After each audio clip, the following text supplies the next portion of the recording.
Regardons Luc 1, verset 5. Nous sommes dans l'incrédulité toujours. Luc 1, verset 5. Mon frère, du temps d'Hérode, roi de Judée, il y avait un sacrificateur nommé Zacharie. La classe d'Abia, sa femme, était d'entre les filles d'Aaron et s'appelait Élisabeth. Voici un couple modèle. Et Dieu va nous montrer quelque chose. Il fut appelé par le sort d'après la règle du sacerdoce à entrer dans le temple du Seigneur pour offrir le parfum. Il a été appelé à entrer dans le lieu très secret. Zacharie fut troublé en le voyant et la frayeur s'empara de lui. L'ange lui dit, ne crains point, Zacharie.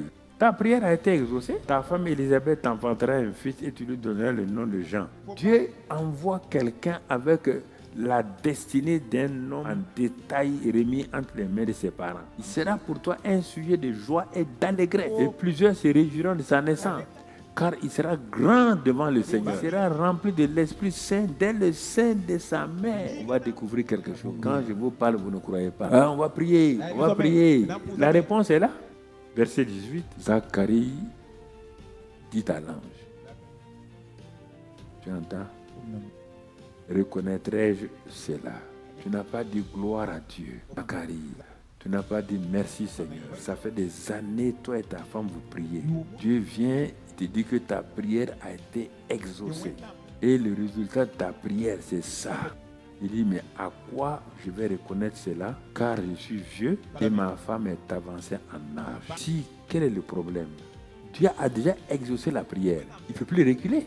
Il met Dieu dans l'embarras. Vous mettez Dieu dans l'embarras. Dieu vous exhorte, vous courez chez des gens pour demander si c'est comme ça, comme ça, comme ça. Il manifeste une incrédulité notoire. L'incrédulité ici, c'est quoi? Prier sans s'attendre à l'exaucement.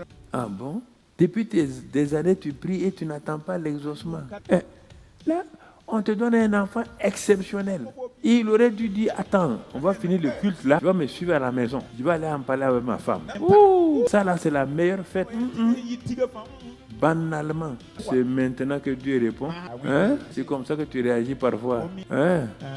Et c'est ça que Dieu me donne. C'est ce mari-là que Dieu me donne. Ok, c'est ce travail-là que Dieu me donne. Hein? Dieu t'a dit que l'autre est prophète. Moi, je suis pasteur. Il n'y a pas de problème. Vous méprisez les exaucements, les prières de Dieu. Vous voulez être grand, pourquoi? Mais puisqu'il a offensé Dieu, l'ange Gabriel a ce pouvoir, il va te le corriger comme on corrige. Mais qu'est-ce que l'ange Gabriel dit? L'ange lui répond, écoute-moi, il faut que tu saches, vous les hommes de Dieu là, vous les chrétiens, soi-disant que vous priez, je suis Gabriel, je me tiens devant Dieu. J'ai été envoyé pour te annoncer cette bonne nouvelle. Et voici, tu seras muet, tu ne pourras parler jusqu'au jour où ces choses arriveront, parce que tu n'as pas cru à mes paroles qui s'accompliront en leur temps.